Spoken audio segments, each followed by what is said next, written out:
পক্ষে হচ্ছে ভারতীয় জোট, আপনি এইটা বলে এক ধরনের ট্যাগিং করছেন কিনা? আমি আপনার ফেসবুকের পাতা থেকে পড়ছি, আপনি লিখছেন, কোট করছি মাসকাত ভাইকে, ভারতের ডক্ট্রিন হচ্ছে ভারতের অভ্যন্তরে সংখ্যালঘুদের যেমন দ্বিতীয় শ্রেণীর নাগরিক করে রাখা হয়েছে, একইভাবে বাংলাদেশের রাষ্ট্র ক্ষমতায় কে যাবে তা নিয়ন্ত্রণ করে তা এখনকার সংখ্যাগরিষ্ঠ মানুষকে দ্বিতীয় শ্রেণীর নাগরিক করে রাখা। অর্থাৎ ভারতে চাচ্ছে যে সংখ্যাগরিষ্ঠদের শাসন, আর বাংলাদেশে চাচ্ছে সংখ্যালঘুদের শাসন। এই হচ্ছে ভারতীয় ডক্ট্রিন, এটা আপনি বলতে চাইছেন। কিন্তু আমরা কিন্তু দেখছি যে এই ব্যাপারটা আসলে একটা হিন্দু মুসলমান বিরোধের মধ্যে দিয়ে যাচ্ছে, ট্যাগিংয়ের মধ্যে দিয়ে যাচ্ছে। এবং আমরা আরও দেখছি ভারতের কোনো অসুবিধা কিন্তু নাই মাসকাত ভাই, আফগানিস্তানের তালেবান সরকারের সাথে অতি ভালোবাসা, আমি কি বলবো যে সবচেয়ে ভালো সম্পর্ক তালেবান সরকারের এখন ভারতের, বা একমাত্র ভালো সম্পর্ক এখন ভারতের। তো সেই ক্ষেত্রে আপনার এই বলাটা ট্যাগিং হচ্ছে কিনা, এই বলাটা আসলে হিন্দু মুসলমান বা মুসলমান হিন্দু ওইটাকে উস্কানো হচ্ছে কিনা মাসকাত ভাই?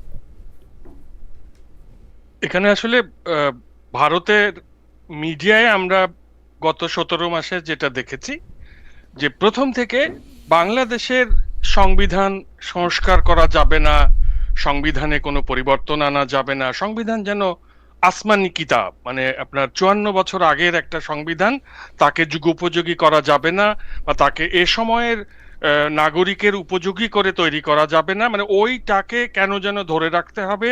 তা নিয়ে দেখা গেল যে ভারতের যে ক্ষমতাসীন দল, তার কাছাকাছি যে মিডিয়া, তারপরে আপনার বুদ্ধিজীবী, এরা ক্রমাগত কথা বলতে থাকলেন। এবং এইভাবেই যখন গণভোটটা এলো, তখন তার মানে ভারতের সুস্পষ্ট অবস্থান ছিল ওই না ভোটের পক্ষে। এবং তার আমরা কিছু প্রতিধ্বনি বাংলাদেশের কিছু মিডিয়ার মধ্যে পেয়েছি, এবং বিশেষ করে আওয়ামী লীগকে তো আমরা দেখেইছি যে এই ব্যাপারে, মানে সবাই যাতে না ভোট দেয়, যাতে এই সংস্কার না হয়, এবং কোনোভাবে যেন ওই সংবিধানটির সংস্কারের প্রশ্নটি না ওঠে, এই ব্যাপারগুলোতে তারা কথা বলতে থাকে ক্রমাগত। আপনি কার কথা বলছেন? ভারতীয় মিডিয়ার কথা? যারা একটা ভারতের ডক্ট্রিন বলতে কি ভারতীয় মিডিয়াকে আপনি বুঝাচ্ছেন? ভারতীয় মিডিয়া এবং এবং আপনি বলতেছেন বাংলাদেশের কথা, কিন্তু আমি কিন্তু উল্টোটা দেখি। আমি দেখি জামায়াতে ইসলামী, এনসিপি তো হ্যার ভোট পক্ষে বলছেনি, বিএনপিও প্রকাশ্যে বলছে হ্যার বিপক্ষে বলা ছাড়া কিছু বলার নাই এখানে। এবং আমি এই পর্যন্ত একজনকেও দেখি নাই গণভোটে না ভোট দেন, সেটা বাংলাদেশের মিডিয়াতে যারা আমাদেরকে মিডিয়া ব্যক্তিত্ব বলি, আমরা বলি, কেউ এটা বলছেন। কিন্তু আপনি কাদেরকে উদ্দেশ্য করে এই কথা বলছেন? ভারতীয় মিডিয়া তো সামথিং এলস, আওয়ামী লীগ তো আলাদা জিনিসই। আমি কাউকে উদ্দেশ্য করে বলিনি। যারাই দেখা যাচ্ছে যে নানান রকম যুক্তিতর্ক নিয়ে আসার চেষ্টা করছেন, এবং আমার কাছে মনে হয়েছে যে ক্রমাগতভাবে হয় কি, একটা প্রোপাগান্ডাকে এগিয়ে নিয়ে যাওয়া হয় যেভাবে, তো আমরা 17 মাসে লক্ষ্য করেছি যে প্রোপাগান্ডাটা ম্যানুফ্যাকচার করা হয় হচ্ছে ওই ইন্ডিয়ার গদি মিডিয়াতে, মানে যেগুলো মোদি সংশ্লিষ্ট মিডিয়া, আর তারপর ওগুলোকে সাবস্ট্যান্সিয়েট করার চেষ্টা বা ওগুলোর সম্মতি উৎপাদনের চেষ্টাটা বাংলাদেশের অভ্যন্তর থেকে হয়। তো ওই যারা এই কাজটা করেন তাদেরকে লক্ষ্য করে বলেছি যে, এবং আমার মনে হয় যে এর মধ্যে অযৌক্তিক কিছু বা আমার মনে বিদ্বেষ খুঁজে পাবার কিছু নেই। এখানে ধর্মীয় কোনো বিষয়ও আনা হয়নি। ধর্মীয় বিদ্বেষের প্রশ্নটি যদি আসে, তাহলে আমার মনে হয় যে এটা আমরা 17 মাসে গদি মিডিয়াতেই দেখেছি। বাংলাদেশের অভ্যন্তরে মানে গদি মিডিয়া বা মোদি মিডিয়া আমরা যেরকম করে বলি না কেন, আমি আপনাকে বুঝতে চাই, কারণ আপনি আমার জন্য গুরুত্বপূর্ণ। আপনি বলতেছেন যে ভারতের ডক্ট্রিন হচ্ছে ভারতের অভ্যন্তরে সংখ্যালঘুদের যেমন দ্বিতীয় শ্রেণী নাগরিক করে রাখা হয়েছে, বাংলাদেশের অভ্যন্তরে সংখ্যা গরিষ্ঠদের দ্বিতীয় শ্রেণী করে নাগরিক করার একটা ভারতীয় একটা প্রকল্প আছে। আমার কাছে কেন জানি মনে হয় এই কথাটা সমস্যাজনক, এবং এই কথাটা কিছুটা যেন পপুলিস্ট বা অন্য জায়গা থেকে উৎসরিত। মানে এইটা নাকি আপনি এইটাই বুঝাতে চাইছেন যে বাংলাদেশে আসলেই যারা মুসলমান, তো 90% লোককে দ্বিতীয় শ্রেণী নাগরিক করে রাখা হচ্ছে, এটা হচ্ছে ভারতের ডক্ট্রিন?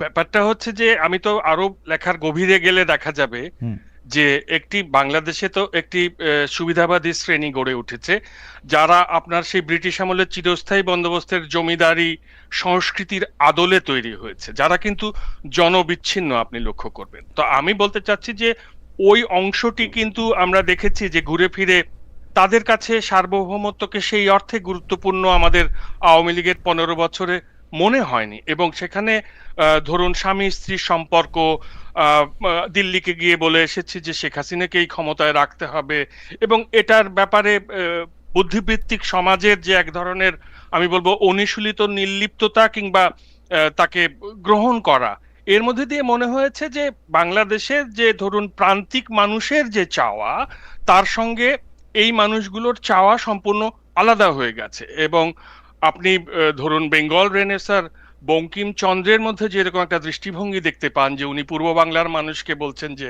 নিম্ন বর্গের মানুষ, একই রকম মনোভঙ্গি কিন্তু আপনি দেখতে পাবেন যে ঢাকায় ওইরকম ওই বেঙ্গল রেনেসার কপি পেস্ট এক ধরনের যে সংস্কৃতি চালু হয়েছে, সেখানে কোনো একজন মানুষ একটু ধর্মপ্রাণ হলে, তার একটু দাড়ি টুপি থাকলে, বা কোনো একটি মেয়ে হয়তো হিজাব পরলে, তাদের ব্যাপারে ওই রকম তুচ্ছ কিন্তু তাচ্ছিল্যের দৃষ্টিভঙ্গি বা ওরা নিম্ন বর্গের কিন্তু এমনটা আমরা তো মনে করা শেখ হয়। হাসিনাকেই, মানে ধর্মচর্চার প্রসঙ্গ যদি আনেন, শেখ হাসিনাকে আমরা যেই লেভেলে ধর্মচর্চা করতে দেখেছি, যেই লেভেলে উনি মডেল মসজিদ বানিয়েছেন, যেই লেভেলে উনি কওমি জননী হয়েছেন, যেই লেভেলে হেফাজতের একটা বক্তব্যকে কেন্দ্র করে 52টা বই পরিবর্তন করেছেন, সেই লেভেলে তো এখন পর্যন্ত জামাতে ইসলামী, হেফাজত ইসলামী কেউ পৌঁছায় নাই তো। মানে উনি তো এইটা সর্বোচ্চ ওইখানে চর্চা করেছেন। এইখানেই তো একটা সুবিধা, যে আপনার কাছে যদি ধরুন আহ, কলকাতার প্রগতিশীলতার সনদ থাকে, তাহলে কিন্তু আপনি হেফাজতের সঙ্গে শোকরানা মেহফিল করলে, বা হজ করার পর মাথায় কালো পট্টি বেঁধে এসে নির্বাচনী প্রচারণা করলেও আপনি প্রগতিশীল থেকে যেতে পারছেন। হুম। কিন্তু শিফন শাড়ি পরে নিজের কোনো স্টাইলকে কম্প্রোমাইজ না করে খালেদা জিয়া একটা জীবন যাপন করলেন, কিন্তু তিনি যেহেতু ওই প্রগতিশীলদের কাছে সনদ নিতে যেতে চাননি, তাকে না, সব সময় আপনি দেখবেন যে উগ্র ইসলামপন্থী বলে তকমা দেওয়া হয়েছে। এই ব্যাপারগুলো তো আমাদের সামনে মাসুদ ভাই, আমি ঘটেছে, দুইটা জিনিস ঘটেনি শুধু কি? আমি দুইটা জিনিস শুধু আপনাকে স্মরণ করা দিতে চাই। একটা জিনিস হচ্ছে যে বেগম জিয়া ইন্ডিয়াতে যে ধরনের সংবর্ধনা পেয়েছেন, জিয়াউর রহমান প্রয়াত রাষ্ট্রপতি উনি ইন্ডিয়াতে যে ধরনের সংবর্ধনা পেয়েছেন, সেটি কাউকে, মানে সেই লেভেলের সংবর্ধনা এখন পর্যন্ত কাউকে টাচ করতে আমি দেখি নাই। বেগম জিয়ার সাথেই শুধু না, গোলাম আজম জামাত ইসলামীর যে সাবেক আমির, তার ছেলে ইন্ডিয়াতে পড়াশোনা করেছেন। আমরা দেখেছি যে বর্তমান আমির ইন্ডিয়ার সাথে বৈঠক করেছেন, সেই কথাও আবার বলেন নাই। এখন প্রগতিশীলতার পরে আবার স্বীকার করেছেন, যে বলেছেন যে আমাকে ওরা বলতে মানা করছিল। বলতে মানা না করলে, আমারে কোনো কিছু বলতে মানা না করলে এটা আমি করব, যদি আমার এটা পছন্দ না হয়। এখন প্রগতিশীলতার সার্টিফিকেট শুধু আওয়ামী লীগের আছে, জামাতের নাই, বিএনপির নাই, এটা আপনি কি করে বুঝলেন মাসকাত ভাই? ওদেরও তো থাকতে পারে। ওদের প্রগতিশীলতার সার্টিফিকেট যে নাই, সেটা আপনার আমাকে জিজ্ঞেস করতে হবে? আপনি তো জানেনই যে, মানে এখানে বাংলাদেশে ধরেই নেওয়া হয় যে শোকরানা মেহফিলে গেলেও আওয়ামী লীগ প্রগতিশীল, আপনার ইলেকশন ক্যাম্পেইন মাথায় টুপি পরে করলেও আওয়ামী লীগ থেকে যায় প্রগতিশীল। জানেন যে প্রগতিশীলতার এই কনসেন্ট ম্যানুফ্যাকচারিং ও কিভাবে হয় আর কি। সুতরাং আমার মনে হয় যে এই আলোচনা আমার আপনাকে কনভিন্স করার কিছু নাই। আপনি এতদিন দেখেছেন, সেইভাবে বুঝতে পারবেন যে কিভাবে তকমা দেয়া হয়েছে, বরং বারবার বিএনপি জামাতকে। বিএনপি তো কিছুদিন হলো অ্যাপেল অফ দেয়ার আই হয়ে গেল, তাই না? এখন কিছুদিন ধরে খুব ভালো লাগছে বিএনপিকে, এটাও আমার ধারণা ক্ষণস্থায়ী। এতে আমি কোনো পার্থক্য দেখি না। যাই হোক, সেটা আরেকটা তর্ক, আপনার সাথে পরবর্তী প্রসঙ্গের মধ্যে থেকে আমি এটা আসবো। কারণ জামায়াতের আমিরের সাথে আওয়ামী লীগের, সরি, ভারতীয় কূটনীতিবিদদের আলাপের কথা, ওদের সাজেশন মতো উনি এটা গোপন রাখতে পারেন, ওনার কোনো অসুবিধা হয় না। হাওয়েভার, আমি একটু আসবো আপনার কাছে। আমি একটু ডক্টর জাবিনের কাছে আসি। ডক্টর জাবিন, আপনি এনসিপি ছাড়ার পরে দাবি করেছেন আপনাকে রাজনৈতিকভাবে চুপ থাকতে বলা হয়েছে, কিন্তু আপনি তো আসলে চুপ নাই। চুপ থাকার হুঁশিয়ারি কারা দিয়েছিল আপনাকে? কেন চুপ না আমি বলতেছি যে আপনাকে আমরা গণমাধ্যমে দেখতে পাচ্ছি। এখন যারা আপনাকে হুঁশিয়ারি দিয়েছিল বলে আপনি বলছেন, তাদের বিষয়ে আইনের আশ্রয় নিয়েছেন কিনা? আপনি যে চুপ থাকছেন না, বিষয়টি হুমকি তারা কিভাবে নিয়েছেন? ধন্যবাদ খালিদ ভাই। আমার মনে হয় একটু মিসআন্ডারস্ট্যান্ডিং আছে। আমার লিখাতে ছিল যে চুপ থাকতে বলা হয়েছিল, এটা আসলে ওয়েলউইশাররা বেশি বলেছে, সাবধান করেছে যে বেশি কথা বললে অ্যাটাক হবে। এতদিন একটা দলের অধীনে ছিলা, কেউ কিছু বলে নাই, কিন্তু এখন তুমি একা। সো এখন যদি সমালোচনা করো বা বেশি বাড়াবাড়ি করো, বেশি বলো, তাহলে আহ, চলতে ফিরতে সমস্যা হতে পারে। এই ধরনের সতর্ক বার্তা ছিল, যেটা আসলে আইনের আশ্রয় নেওয়ার মতো পর্যায়ের না। দ্বিতীয়ত হচ্ছে চুপ থাকার মানুষ না। আমার কাছে মনে হয় যে মানে চুপ, যেতটুকু কথা বলেছি বা বলবো বা এখন বলি, এটা আসলে কোনো ধরনের বিদ্বেষ থেকে না বা কোনো ধরনের ব্যক্তি আক্রমণ থেকে না।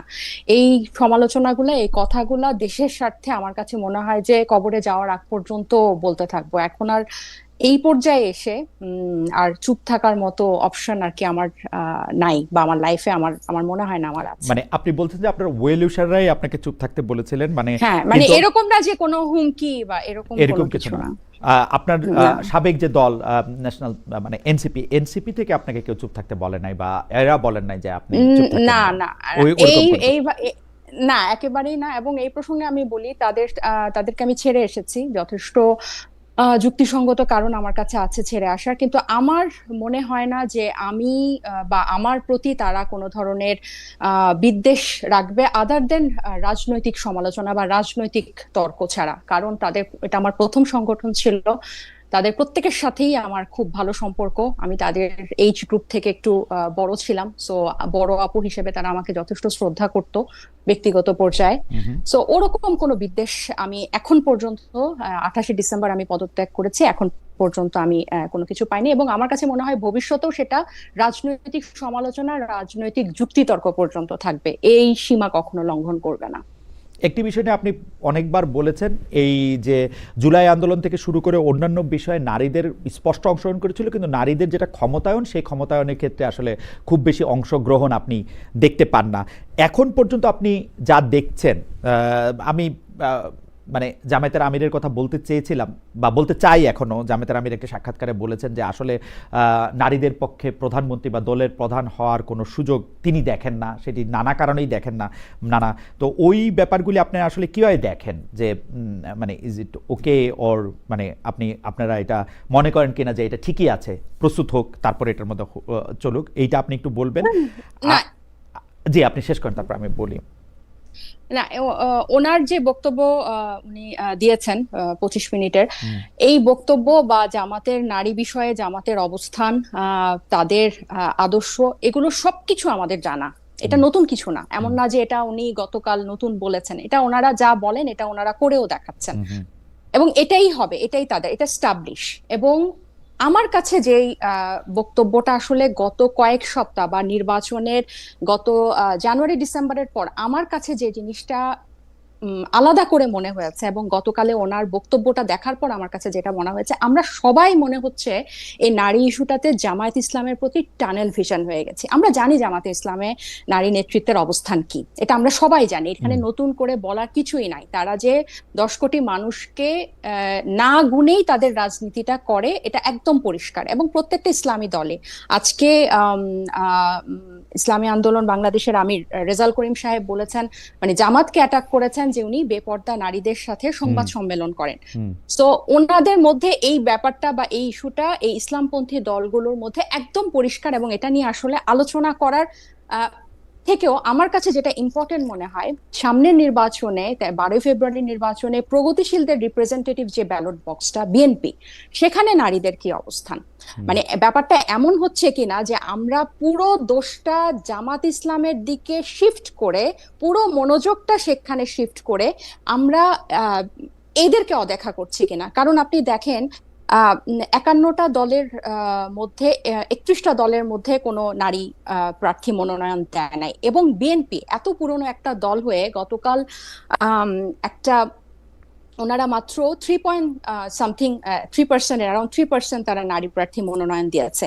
সেটার থেকে বড় কথা, গতকাল একটা গোল টেবিলে, এই রাজনীতিতে নারী নেতৃত্ব সংকট ও সম্ভাবনা শীর্ষক একটা গোল টেবিলে বিএনপির যে স্থায়ী কমিটির একমাত্র নারী সদস্য সেলিমা আপা বলছিলেন, অনেক বক্তব্য উনি বললেন, বলার পর উনি বললেন যে ওনার জীবনের একটা দুঃখ রয়ে যাবে যে উনি নির্বাচনে অংশগ্রহণ করতে পারলেন না। আরেকজন উপস্থিত নারী নেত্রী বললেন, কোট আনকোট, যে আমাদের যে কয়জন 10 জন নারী প্রার্থীকে মনোনয়ন দেওয়া হয়েছে সেটা হচ্ছে পুরুষ কোটায়, হয় তার স্বামীর কোটায় অথবা তার বাবার কোটায় বা তার পরিবারের কারণ।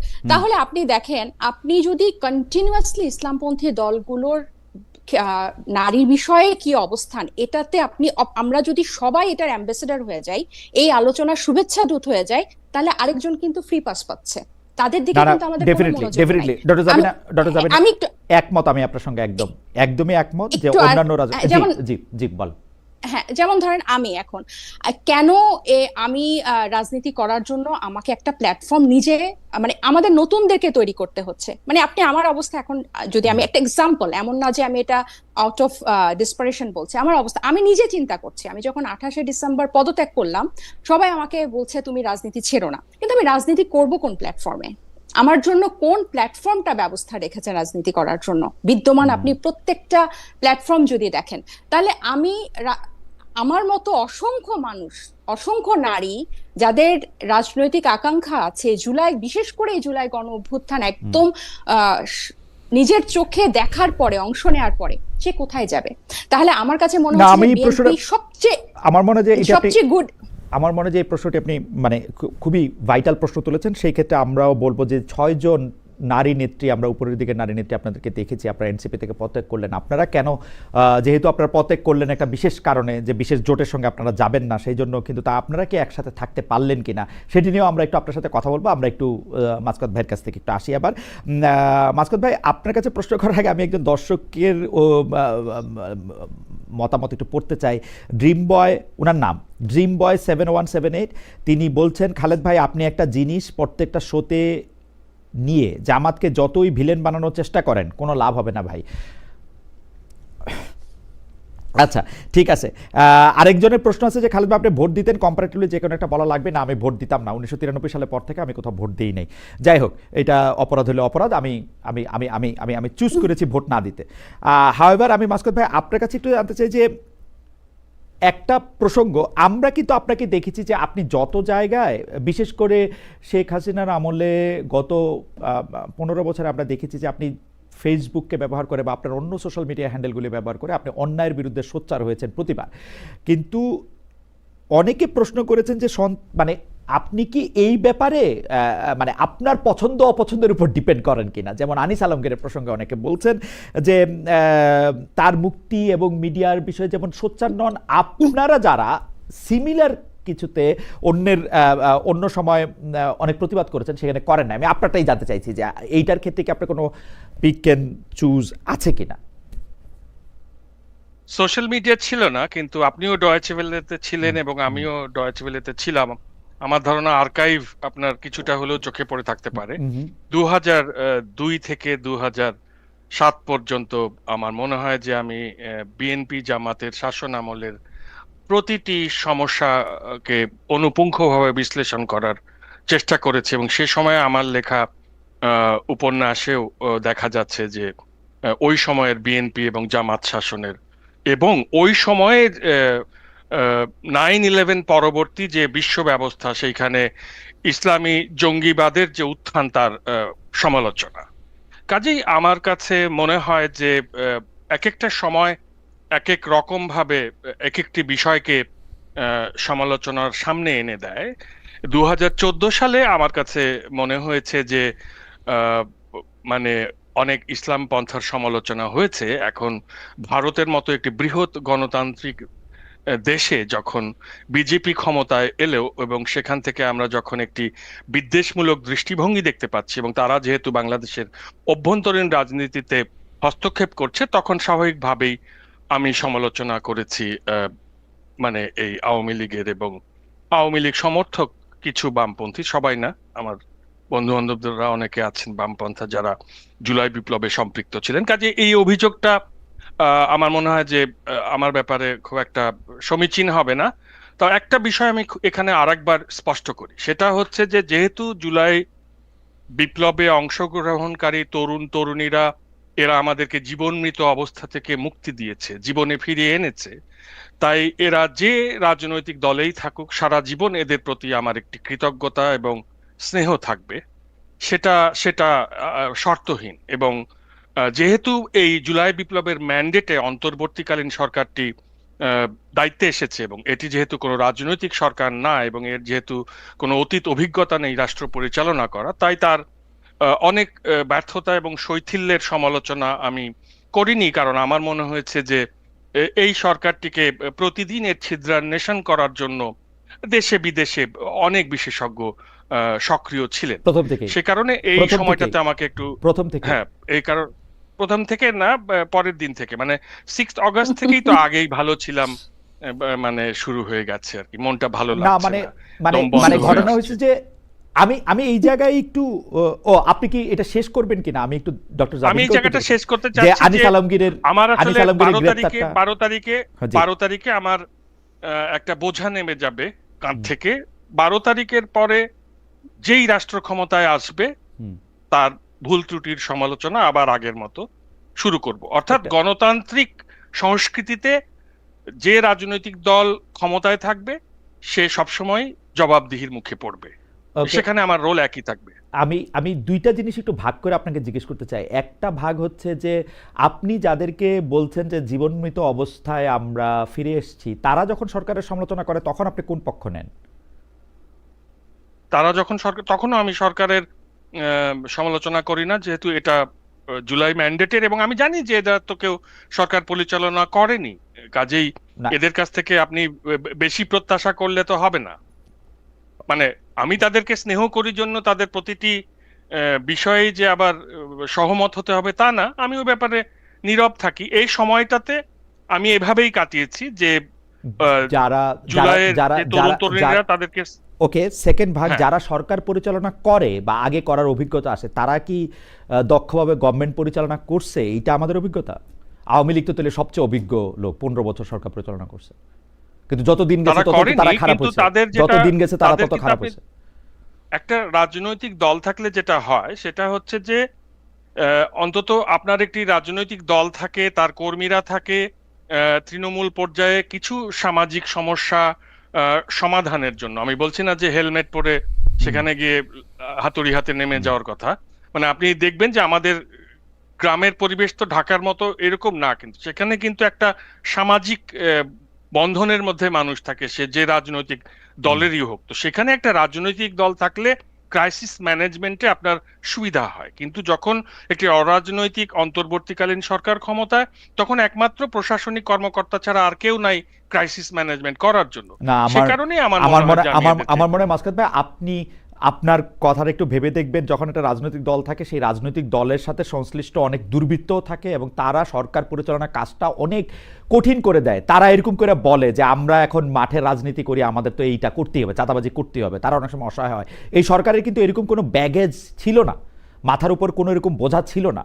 সরকার করতে পারতো, কিন্তু আপনি সরকারকে একটা ক্লিন চিট দিয়েই আর রাখেন। আমার কাছে মনে হচ্ছে এই সরকারকে আপনার অতসী কাঁচের নিচে ফেলে হুম, হুম, তার তার ব্যর্থতাকে অনেক বড় করে দেখানো হচ্ছে। এটা আপনাকে একটু আমাকে 1 মিনিট সময় দেন। হুম, এইটা হচ্ছে বাংলাদেশের ইতিহাস হচ্ছে আওয়ামী লীগ ক্ষমতায় না থাকলে হুম, যেই দায়িত্বে আসুক, সেটা বিএনপি একা হোক, বিএনপি জামাত হোক, আপনি 6 মাসের মধ্যে ওই সরকারকে ব্যর্থ প্রমাণ করার মতন একটা প্রচারণা ইউনিট আওয়ামী লীগের রয়েছে, কালচারাল উইং যেটাকে বলে।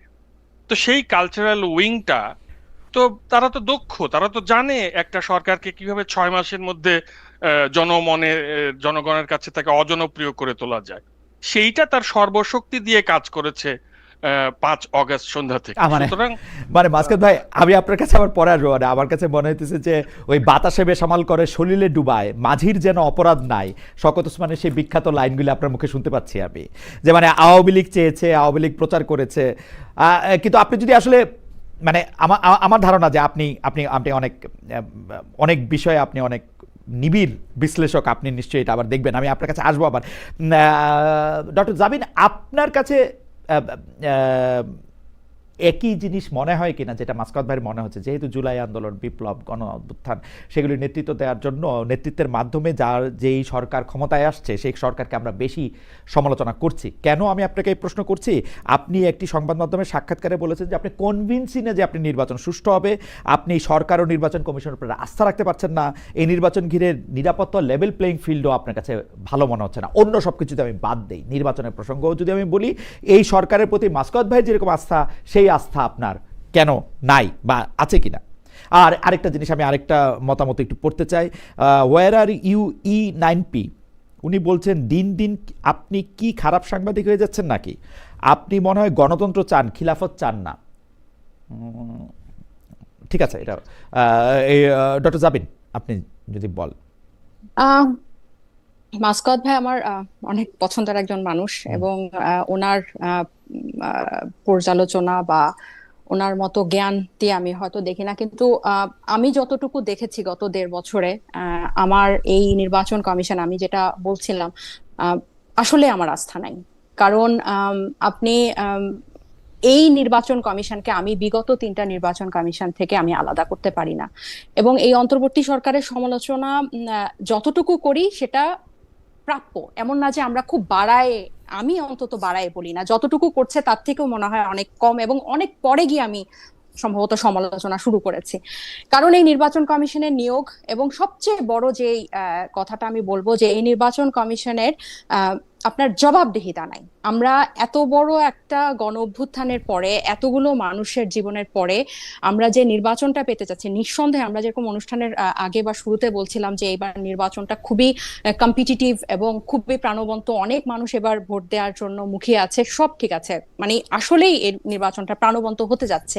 কিন্তু নির্বাচনটা ইসি কতটুকু সুষ্ঠুভাবে পরিচালনা করতে পারবে, এবং এই সরকার বিশেষ করে 2টা ভোট আছে এবার কিন্তু স্পেশাল একটা মুহূর্ত বা সময়, তারা এটাকে কিভাবে ম্যানেজ করবে, তারা কিন্তু এরকম সিমটম, মানে কনভিন্সিং সিমটম কিন্তু দেখায় নাই।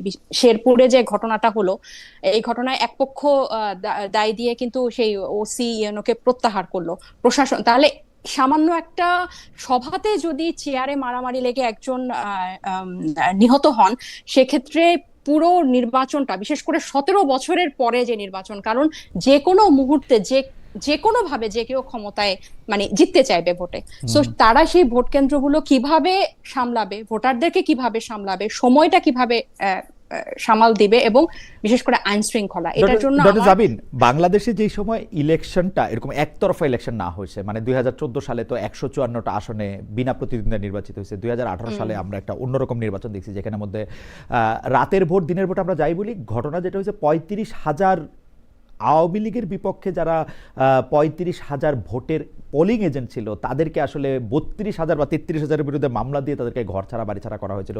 2024 সালের ইলেকশন আমি নিজেই ওইখানে আবারও উপস্থিত থেকে দেখেছি যে আসলে এটার ভোটের ব্যাপারে কোনো উৎসাহ ছিল না, সেটা একটা অন্য জিনিস। কিন্তু এর আগের নির্বাচনগুলিতে আমরা কিন্তু নির্বাচনকালে সহিংসতা যেরকম দেখেছি, এবারেও কি আপনি একই রকম সহিংসতা দেখছেন, নাকি যেই আতশকাচের কথা মাসকাত ভাই বলতেছিলেন যে আমরা এই সরকারকে সমালোচনা করার জন্য খুব মুখিয়ে আছি, কিছু হইলেই দোষ ধরার জন্য তালে আছি, সেটা করতেছি?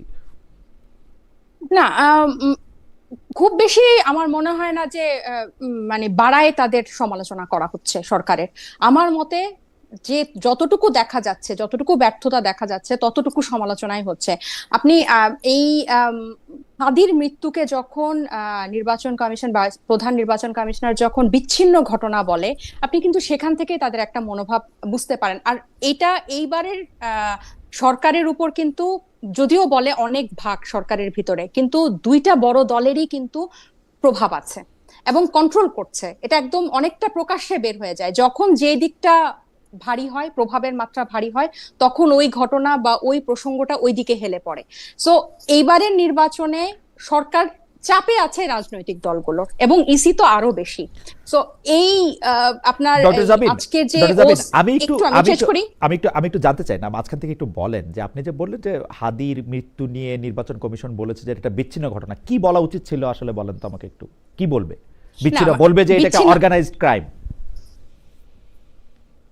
বিচ্ছিন্ন ঘটনা মানে এটা একটা অগুরুত্বপূর্ণ হয়েছে না, বিচ্ছিন্ন মানে অগুরুত্বপূর্ণ না। মৃত্যু, আমি একটু শেষ করি। বিচ্ছিন্ন মানে অগুরুত্বপূর্ণ না। অবশ্যই না না খালেদ ভাই, আপনি ওনার ভিডিওটা আপনি আবার দেখবেন। দেখছি, আমার কাছে মনে হয় না যে গুরুত্ব কম দিচ্ছেন। এটা হয়তো আপনার কাছে মনে হয়েছে, আমার কাছে কখনোই মনে হয় নাই। না, আমার কাছে মনে হয় নাই। এবং উনি হাদির মৃত্যুটা এই গণ অভ্যুত্থানের পরে এটা কিন্তু বিশাল একটা ব্যাপার, অবশ্যই বিশাল ব্যাপার। এবং এটার বিচার কখন হবে, আজকে 49 দিন সম্ভবত, তার এখন পর্যন্ত কোনো লক্ষণ নাই। এরকম একটা ঘটনাকে, এরকম একটা নৃশংস হত্যাকাণ্ডকে, দিনে দুপুরে এরকম একটা হত্যাকাণ্ডকে ঢাকার প্রাণকেন্দ্রে একজন রাষ্ট্রীয় মানে দায়িত্বে থাকা একজন মানুষ কখনো বিচ্ছিন্ন ঘটনা বলতে পারে না। এবং এটা থেকে কিন্তু তার মনোভাবটা বোঝা যায়। আমি আরেকটা কথা বলি, আপনারা এই যে মানুষের কথা কিভাবে বলছে আপনি দেখেন, 17 বছরে হাসিনা যা করেছে না করেছে, তার মুখের কথা কিন্তু তার সবচেয়ে বড় শত্রু ছিল। যে কয়েকটা এলিমেন্ট হাসিনার সাম্রাজ্যকে ফেলতে পেরেছে, তার মধ্যে অন্যতম এলিমেন্ট ছিল তার মুখের ভাষা। এবং সেই 18ই জুলাই কিন্তু তার এই মুখের ভাষায় তার মানে ওই যে কফিনের শেষ পেরেকের মতো ছিল যখন সে রাজাকার ডেকেছে। তো আপনি কাকে কিভাবে অ্যাড্রেস করছেন, কি কথাটাকে কিভাবে বলছেন, এটা দিয়ে কিন্তু মানুষ এটা বুঝতে পারে। মানুষ তো মানে দুনিয়া আগাচ্ছে, মানুষও আগাচ্ছে, মানুষ তো আর সব দেখছে, দেখে এই প্রযুক্তির যুগে তো কোনো কিছু মানুষের থেকে অদেখা নাই। তাহলে উনি যখন এই কথাটা বলে, এবং শেরপুরের ঘটনাতে আজকে আমি ওদের সরকারের প্রেস ব্রিফিং দেখছিলাম, প্রেস উইং এর, তারা বলেছে যে এখানে অনেক মানুষ ছিল, ভিডিও ফুটেজ দেখে চিহ্নিত করা হচ্ছে যাতে কোনো নিরপরাধ ব্যক্তি মানে ফেঁসে না যায়। এখানে বিএনপির পক্ষ থেকে বলছে প্রশাসনকে জানানো হয়েছিল। এবং সামান্য বসা নিয়ে, ওখানে বসা নিয়ে যখন এরকম হবে, এটুকু কন্ট্রোল করতে না পারে, এটা কিন্তু আপনাকে একটা মেসেজ দেয় যে এই সরকারের কতটুকু ক্যাপাবিলিটি আছে আইন শৃঙ্খলা রক্ষা করার। আমরা একটু মাসকাত ভাইয়ের কাছে যাই, তবে আমি একটা ছোট 2 পয়সা দিয়ে রাখি এখানে। ডক্টর জাবিন, বাংলাদেশে কিন্তু আর্জেন্টিনা, ব্রাজিল এবং চা গরম চা ঠান্ডা নিয়েও মানুষ মারা গেছে। সরকারের পক্ষে সবকিছু কি কন্ট্রোল করা সম্ভব কিনা সেটি একটি প্রশ্ন।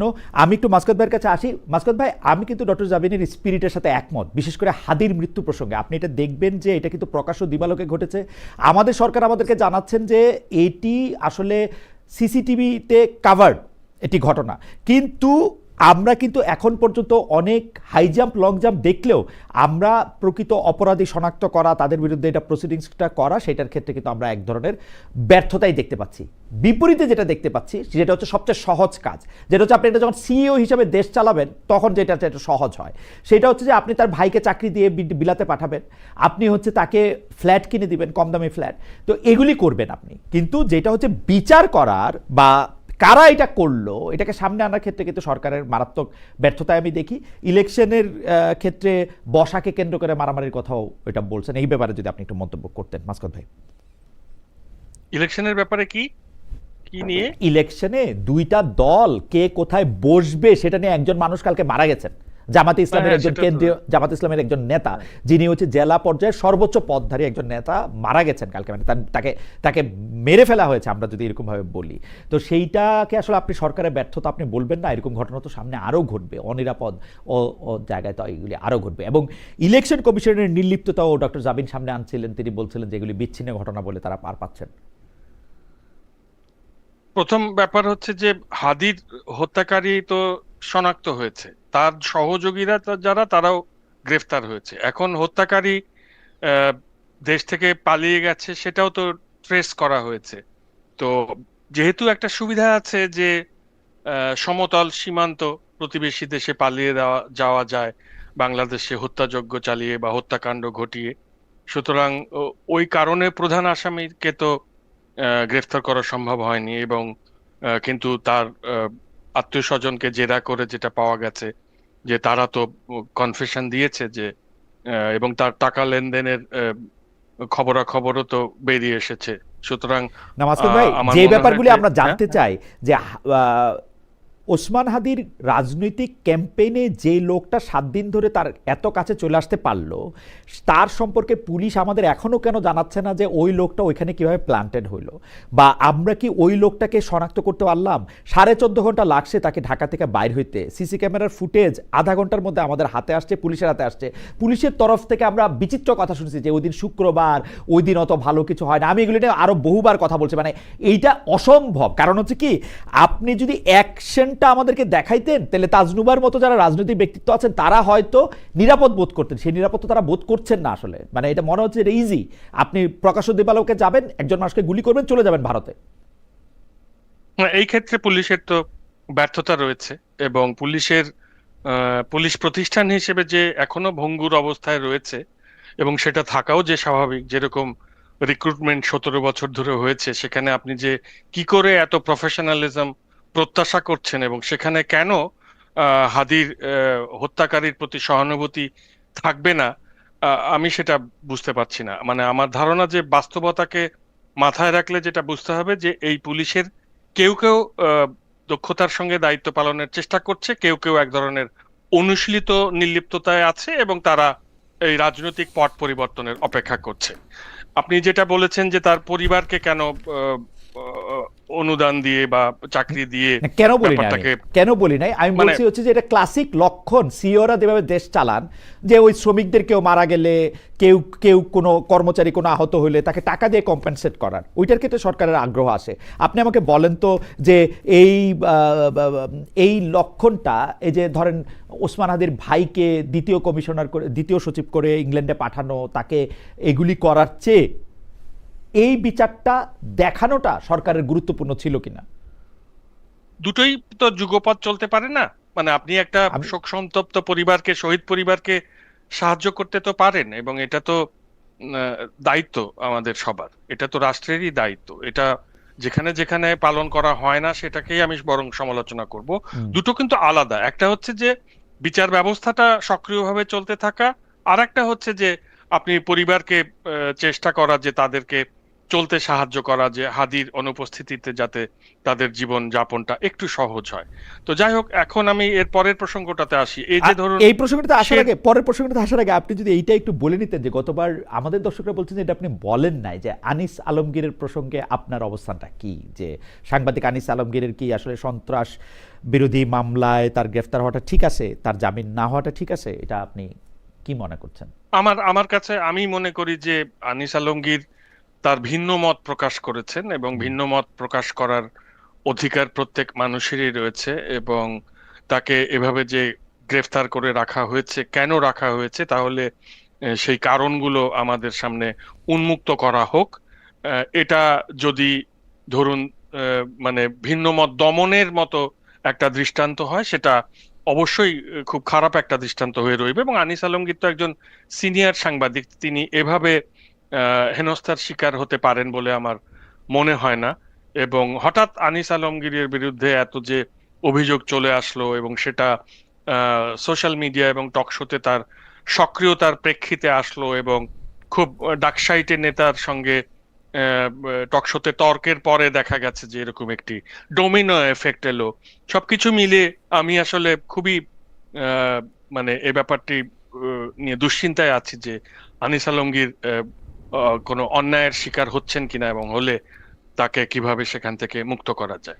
মাসুদ ভাই, আমাদের একটা আরেকটা প্রশ্ন আছে আপনার কাছে, যে আপনি যেহেতু আপনি সরকারে কেউ না হলেও আপনি যেহেতু বলছেন যে সরকারকে আপনি আসলে মানে মানে অন্য সরকারের থেকে একটু প্লাস মার্ক দিতে চান, সেজন্য অনেকে প্রশ্ন করছেন যে দীপক দাস যে যে যে যে ভদ্রলোককে পুড়িয়ে মারা হলো, তার পরিবার আসলে কি পেল, মানে এবং তার কি দোষ ছিল আসলে, মানে বাংলা নাম হওয়া ছাড়া আর কি। দীপক দাস তো তাকে যারা পুড়িয়ে মেরেছে তাদের তো বোধহয় সবাইকে অ্যারেস্ট করা হয়েছে, কিন্তু তারা বিচারের তার মুখোমুখি পরিবারকে হয়েছে। কোনো সাহায্য তার সহযোগিতা সরকার? পরিবারকে তার পরিবারকে সাহায্য সহযোগিতা সরকারের প্রতি আমি আবেদন জানাচ্ছি, তাকে সাহায্য সহযোগিতা করার জন্য। এবং এমনকি সে যে গার্মেন্টস ফ্যাক্টরিতে কাজ করতো, সেটারও প্রথম দায়িত্ব হচ্ছে ওই গার্মেন্টস ফ্যাক্টরির মালিকের তার পরিবারকে সাহায্য সহযোগিতা করা, এবং এরপর সরকারেরও এটা দায়িত্ব। এ ব্যাপারে আমার আবেদন রইল। আহ, আমার আপনাকে ধন্যবাদ মাসকাত ভাই। আপনি আর কোনো প্রসঙ্গ কি, মানে একটা কি আমি আপনাকে মাঝখানে ইন্টারাপ্ট করেছিলাম? আপনি জি জি শেরপুরের প্রসঙ্গটা, যে জি শেরপুরে জি, হত্যাকাণ্ড জামায়াত ঘটেছে, জামায়াত একটা বিএনপি, জি। জামাতের একজন হুম। নেতা মারা গেছেন, সেটা আইন শৃঙ্খলা রক্ষা বাহিনী সেটাকে আহ, আহ, সামলাতে পারেনি, ওইরকম একটি পরিস্থিতি। তাছাড়া আপনি হয়তো খেয়াল করে থাকবেন কিনা, জামাতের নারীদেরকে কিন্তু বরিশালে, উত্তরবঙ্গে, এমনকি ঢাকায় বিভিন্ন জায়গায় হামলা করা হয়েছে, বা তাদেরকে হুমকি দেওয়া হয়েছে। সেই ব্যাপারগুলো পুলিশ সিরিয়াসলি নিয়ে তার ব্যাপারে যে কোনো ব্যবস্থা গ্রহণ করবে, এরকম আমরা সক্রিয়তা দেখিনি।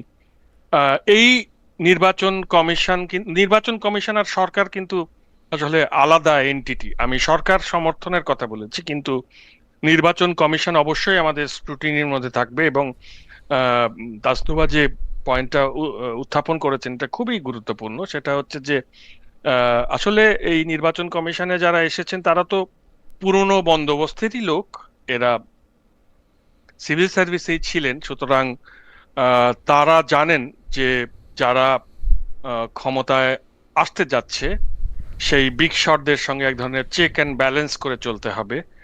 এ কারণে নৈর্ব্যক্তিকতা বা নিরপেক্ষতা যেটা নির্বাচন কমিশনের কাছ থেকে আশা করা যায় সেটা আমরা পেয়েছি বলে মনে হয় না। এমনকি আপনি দেখবেন যে এনসিপির প্রার্থীদের উপরেও হামলা হয়েছে, সে ব্যাপারেও আমরা ইলেকশন কমিশনের কোনো মানে ভূমিকা দেখিনি। আমার কাছে কিছুটা দুঃখজনক মনে হয়েছে, সে সমালোচনাটা আমি কিছুটা এই সরকারেরও করব, যে আমরা আসলে মুক্তিযুদ্ধে যেমন তরুণদের রক্তের সিঁড়ির উপরে দাঁড়িয়ে নতুন একটি বুর্জোয়া সমাজ গড়েছি, 90-এর গণ অভ্যুত্থানের শহীদদের লাশের সিঁড়ি পেরিয়ে সেই জমিদারি ব্যবস্থা গড়েছি, এই জুলাই গণ অভ্যুত্থানের রক্তের সিঁড়ি পেরিয়ে যেন এই আবার সেই আমরা পুরনো বন্দোবস্তের মানে এগুলো না দেখি আর কি, দেশ লুণ্ঠন না দেখি, সেটা আমার একটা। মাসকাত ভাই আপনাকে ধন্যবাদ। আমি একটু কারেক্ট করি, আমি দীপক চন্দ্র দাস বলেছিলাম, যে উনার নাম আসলে দীপু চন্দ্র দাস। দীপু চন্দ্র দাস 28 বছর বয়সী, মানে অজ্ঞাতনামা উত্তেজিত জনতা তার মানে ধর্ম অবমাননার কথা বলে তাকে পুড়িয়ে মেরেছে। কয়েকদিন আগেও কিন্তু দোকানে পুড়িয়ে মারার ঘটনা আমরা দেখেছি। মাসকাত ভাই, আমরা আশা করি যে বাংলাদেশ এই রকম বিষয়গুলি থেকে মুক্তি পাবে এবং এই যে একটা মানুষকে হিন্দু মুসলমান এই জায়গা থেকে দেখাটা একটু বন্ধ হবে এবং সবাই এ ব্যাপারে একটু সেন্সিটিভ আচরণ করবেন বা সেন্সিবল আচরণ করবেন। সেন্সিটিভ আচরণ তো করেনি, গিয়ে আবার একটু মাইরা দিয়ে আসেন আর কি, একটু সেন্সিবল আচরণও যাতে একটু করেন। আমি ডক্টর জাবিনের কাছে যাওয়ার আগে দর্শকদের কাছে একটু জানতে চেয়েছিলাম যে জাতীয় নির্বাচনের দিনটি বাংলাদেশে উৎসবমুখর হবে। প্রধান উপদেষ্টা ডক্টর ইউনূসের মতোই এটা আশা করছেন ঢাকায় যুক্তরাষ্ট্রের রাষ্ট্রদূত ব্রেন্ট ক্রিস্টেনসেন। দর্শক এই আশাবাদ যথার্থ বলে মনে করেন কিনা? শতকরা 60% বলছেন যে হ্যাঁ, শতকরা 40% বলছেন যে না। ডক্টর জাবিন, জুলাই মিত্র দলগুলোর বিবাদ ও সংঘাতে আমরা দেখেছি যে মানে আসলে তো চিনতে পারি না, বুঝি আর কি, মনে হয় যে এরা আওয়ামী লীগ। আমরা জুলাই মিত্র দলগুলির বিবাদ ও সংঘাতে আমরা সবচেয়ে বেশি আওয়ামী লীগের সমর্থকদের সবচেয়ে বেশি খুশি দেখতে পাচ্ছি। এছাড়া জুলাই আন্দোলনের ফসল এনসিপির ভাঙনও আওয়ামীপন্থীরা বেশ একটা সন্তুষ্টি প্রকাশ করেছে, ভুল করেছো বা এই করেছো সেই করেছো। অনেকেই বলছেন আপনাদের বল তলত্যাগ পরবর্তীতে এনসিপির সমালোচনার মাধ্যমে আসলে আওয়ামী লীগের ফিরে আসার পথ আপনারা তৈরি করে দিচ্ছেন। এইটা নিয়ে আপনি কি বলবেন? এটা বলার আগে আমি আরেকটু ওই যে আগের আলোচনায় যে হত্যাকাণ্ডগুলোর কথা বলছিলাম, আসলে ব্রাজিল আর্জেন্টিনা হোক আর যে কারণেই হোক, আপনি জানেন যে মানে বিগত কয়েকদিনের মধ্যে গুলশানে রড পড়ে একজন পথচারী মারা গেছে। তার দোষ ছিল সে জাস্ট বাসা থেকে বের হয়েছে। আদালতে সাক্ষী দিতে গিয়ে 2 জন প্রকাশ্য দিবালোকে গুলি করে মেরে ফেলেছে। কারণ বাজারে 2 ব্যবসায়ীকে মেরেছে। আমার কাছে কথাগুলো হচ্ছে যে এই হত্যাকাণ্ডগুলোকে আমরা যাতে, বা রাজনৈতিক হত্যাকাণ্ডগুলোকে আমরা যাতে নরমালাইজ না করি। আমরা যখন বলবো যে ব্রাজিল আর্জেন্টিনার ক্ষেত্রে এটা হয়েছে বা এরকম নির্বাচন কেন্দ্রিক না, এটা তো নরমালাইজেশন না, মানে আপনারা তুলনা, এটা তুলনা যে বাংলাদেশে এরকম ঘটনা প্রথম নয়। সরকারকে আমরা বেশি সমালোচনা করতেছি কিনা, সরকারের উপরে বেশি দায় দিচ্ছি কিনা? কারণ বাংলাদেশে এই ধরনের ঘটনাটা এরকম না। আপনি জানেন বাংলাদেশে কতজন মানুষের জন্য কতজন পুলিশ আছেন এবং পৃথিবীর যে কোনো সভ্য দেশে কতজন মানুষের জন্য কতজন পুলিশ থাকে। তো সেই ক্ষেত্রে এইটা তো একটা ব্যাপারটা এরকম না যে আমরা অন্য কিছু প্রমাণ করতে চাচ্ছি যে সরকার ভালো। প্রশ্নটা এরকম যে অনেক তুচ্ছ কারণে বাংলাদেশ মানুষ মারামারি করে মানুষ মারা গেছে, যেটা সরকারের উপর সব দায় দিয়ে লাভ নাই। আসলে আমার প্রসঙ্গ ছিল শুধু এইটা। হ্যাঁ, সেটা হতে পারে যে অনেক তুচ্ছ কারণে। এবার এই শেরপুরের ঘটনাটাও এই চেয়ারে বসা নিয়ে, সামনে বসা নিয়ে, কিন্তু আমার কাছে মনে হয় যে এগুলোর জন্য সমালোচনা করা এবং দায় এই মানে তাদেরকে জবাবদিহিতার অধীনে রাখা, এই যে আমরা কথা বলছি, এটা রাখা উচিত এবং আরো বাড়ানো উচিত। আমি চাই না যে এই হাদির হত্যাকাণ্ডটা যাতে সাগর রুনির হত্যাকাণ্ডের মতো না হয়ে যায়। আমার ভিতরে একটা ভয় আছে বা আশঙ্কা আছে যে হাদির হত্যাকাণ্ডটা এরকম হয়ে যাবে, মানে এইভাবে ঝুলে যাবে আর কি। আমি এখনো সাগর রুনির এই হত্যাকাণ্ডের বিচারের আশায় আছি। আপনার পরের ওই প্রসঙ্গে আসি যে আওয়ামী লীগের ফিরে আসার পথ তৈরি হচ্ছে। আওয়ামী লীগ না, আমার কাছে মনে হয় না। কারণ এটা ঠিক, আপনি যে বললেন যে খুশি হয়েছে, সেটা ঠিক। 28শে ডিসেম্বর আমি এনসিপি ছাড়ার পর থেকে এমন অনেক মানুষ আমাকে সাথে আছি, পাশে আছি, শুভেচ্ছা জানিয়েছে, ভালো করেছো বলেছে, যারা গত 1.5 বছরে আমাকে হাই পর্যন্ত দেয় নাই, আমার কোনো খবরও রাখে নাই, বরং আমার থেকে দূরত্ব তৈরি করে ফেলেছে। এবং এগুলো আমি বুঝি বা সেন্স করতে পারি। সো হ্যাঁ ঠিক, এই যে মাসকাত ভাই যেরকম বলে সংস্কৃতির মামা চাচারা এরকম অনেকেই খুব খুশি হয়েছে যে হ্যাঁ আমরা যা বলেছিলাম তা হয়েছে, যে এটা এরকম। কিন্তু বিষয়টা এরকম না। এটা হচ্ছে, এবং এটা শুধুমাত্র জামাতের সাথে জোট করার কারণে যে অনেকে এখান থেকে সরে এসেছে সেটাও কারণ না। জামাতের সাথে জোটই কিন্তু একমাত্র কারণ না। এবং আওয়ামী লীগের ফিরে আসার পথ তো প্রশ্নই আসে না। কেন প্রশ্ন আসে না? কারণ এইখান থেকে আমি এখনো দৃঢ়ভাবে বিশ্বাস করি, এবং আমি খুবই অপটিমিস্টিক এবং হোপফুল যে এখান থেকেই কিন্তু একটা এই তরুণদের একটা গণতান্ত্রিক শক্তি বের হবে। সেটা কিভাবে হবে, কখন হবে, সেটা সময়ই বলে দিবে। কিন্তু এই খালি জায়গাটা, যে দুইটা দলের বাইরে আমরা কেন রাজনীতিতে এসে একটা তৃতীয় শক্তি হতে চাইলাম, কারণ গত 54 বছরে বাংলাদেশের রাজনীতিতে যত ব্যর্থতা আছে, স্বৈরাচারের যত উত্থান আছে, বাংলাদেশে যত বৈষম্য, অর্থনীতিতে যত পিছিয়েছে, সবকিছুর দায় কিন্তু এই বড় রাজনৈতিক দলগুলো নিতে হবে। এবং তাদের যে ক্ষমতায় গেলে টিকে থাকার এবং নিজেদের কে ক্ষমতাবান করার এবং নিজেদের সাম্রাজ্য করার যে একটা টেন্ডেন্সি এত প্রবল, এটা বাংলাদেশের মানুষকে এতিম করেছে।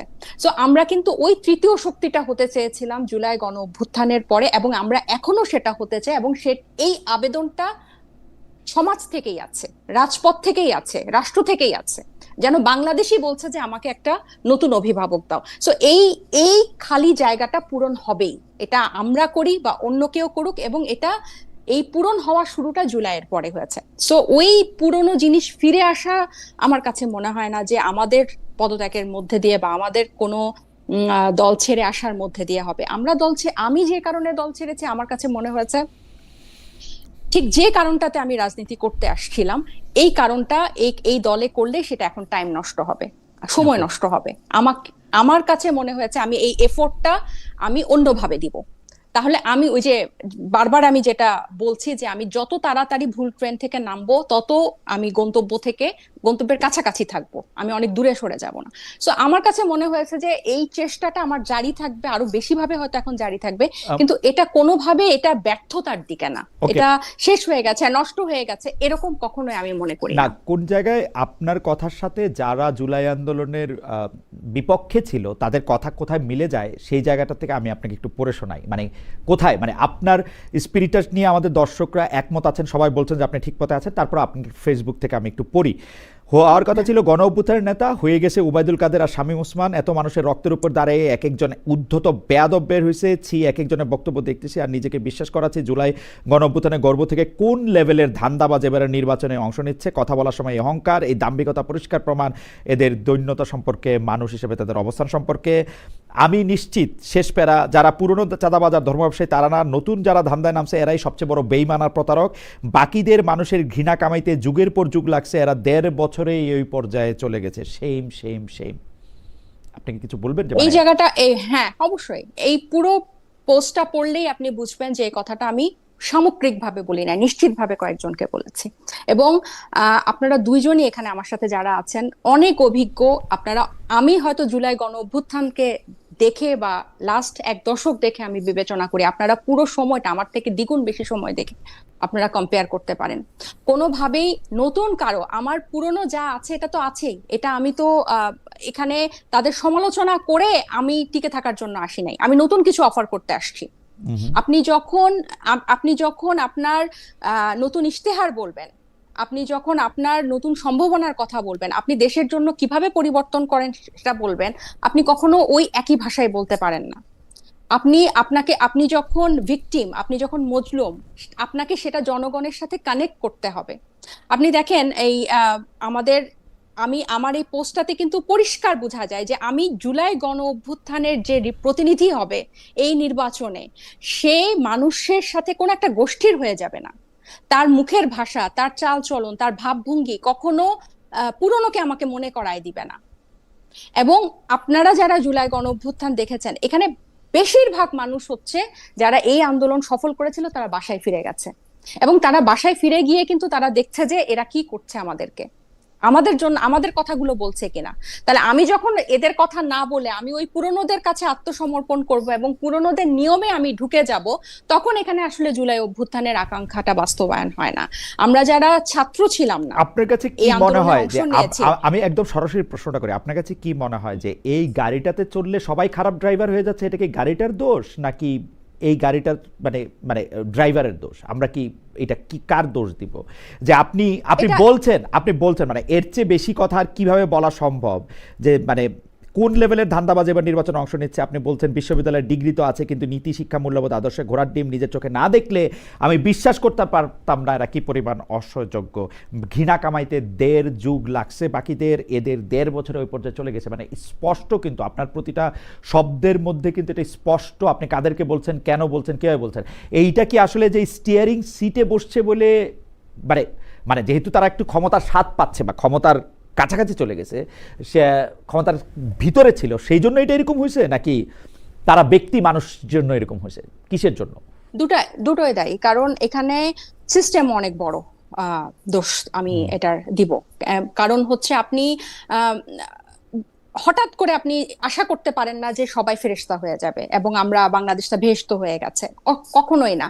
এবং এই তরুণদেরকে যাতে কি বলে মানে দাঁড়াতে না পারে, তারা যাতে মাথা উঁচু করে দাঁড়াতে না পারে, তারা যাতে আরেকটা থার্ড ফোর্স হতে না পারে, এই জন্য অনেকগুলো এলিমেন্ট এস্টাবলিশমেন্টে কাজ করেছে। এবং সবচেয়ে দুঃখজনক হচ্ছে যেসব যারা এটাতে গা ভাসিয়ে দিয়েছে, যারা এটাতে মিশে গেছে, তারাই দেখা যাচ্ছে জুলাই গণ অভ্যুত্থানের প্রতিনিধি হিসেবে মানে এস্টাবলিশ করছে, সিস্টেমই তাদেরকে এস্টাবলিশ করছে যে দেখো ওরা তরুণ ছিল, ওরা কিন্তু এখন আমাদের সাথে বা ওরা আমাদের মতোই কথা বলছে। এবং এখানে আপনি স্টিয়ারিং এ যে বসে আছে, কে এই সিস্টেমই কিন্তু ঠিক করে স্টিয়ারিং এ কাকে বসাবে। এটা আপনারা আমার থেকে আরো বেশি ভালো, স্টিয়ারিং এ কে বসবে এটাও কিন্তু এই সিস্টেমটাই ঠিক করে দেয়। এবং এই সিস্টেমটা তো পলিউটিটি, এবং এটা আমরা আশা করেছিলাম যে জুলাইয়ের পরে যে শক্তিটা দাঁড়াবে, তারা এই স্টিয়ারিং ও বসবে না, এই পুরনো সিস্টেমে এই গাড়িতেই উঠবে না, তারা তাদের নতুন ভাবে যদি হাঁটতে হয় হাঁটবে, গাড়িতে উঠবে না, হেঁটে আস্তে আস্তে সেই পথ পাড়ি দিবে। কিন্তু ওই ভুলটা ওখানে হয়ে গেছে যে এই গাড়িতে উঠে গেছে এবং ওই স্টিয়ারিং এও তারা ওই ভুল মানুষটাকে বসাতে পেরেছে। কালকে একজনকে বলতে শুনলাম, আমি এই মুহূর্তে নাম ভুলে গেছি, যে তারা আসলে বুলেটকে ভয় পায় নাই কিন্তু টাকার কাছে। হাওয়েভার গাড়ি প্রসঙ্গে যেটা বলতেছিলাম যে এনসিপি যখন তৈরি হচ্ছে মাসকুদ ভাই, তখন আমি গাড়ি প্রসঙ্গে একজনকে জানতে চাইছিলাম যে এই গাড়ি, তো উনি বলছেন যে আমাকে এরকম গাড়ি দেওয়ার মতো আপনার কত 1000 খালেদ মহিউদ্দিন আছে, যে এরকম হাজার হাজার খালেদ মহিউদ্দিন আছে যারা আমাকে এরকম গাড়ি দিতে পারে। হাওয়েভার আমি মাসকুদ ভাই আপনার কাছে জানতে চাইবো যে ভোট যত ঘনিয়ে আসছে বিএনপি ও জামায়াতের প্রতিদ্বন্দ্বিতা কোথায় কোথাও সংঘাতের দিকে যাচ্ছে। আমি পুরনো বিপরীতে আওয়ামী লীগের ভোটারদের মন জয়ও মানে দলের মানে বিএনপি বা জামায়াতের মতো দলের শীর্ষ নেতারা পর্যাপ্ত মানে মানে বক্তৃতা দিচ্ছেন নানা ধরনের।